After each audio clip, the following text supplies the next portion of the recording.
Indonesia ने दो टोक अल्फाज में कहा है कि अगर बोर्ड ऑफ पीस फ़लस्तीनियों के लिए फ़ायदेमंद नहीं होगा तो हम बोर्ड ऑफ पीस से निकल जाएंगे। इंडोनेशियन सदर प्राबोवो सुबियांतो ने ये यकीन दहानी मजहबी शख्सियत से मुलाकात के बाद करवाई। मीडिया रिपोर्ट्स के बाद बोर्ड ऑफ पीस में शमूलियत के फैसले के बाद इंडोनेशियन हुकूमत को मुख्तलिफ हलकों की जानिब से तनकीद का सामना था।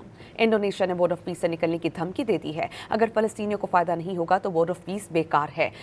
इंडोनेशियन सदर ने यह यकीन दहानी कराई है कि मजहबी शख्सियत से मुलाकात हुई, उसके बाद ये यकीन दहानी कराई गई।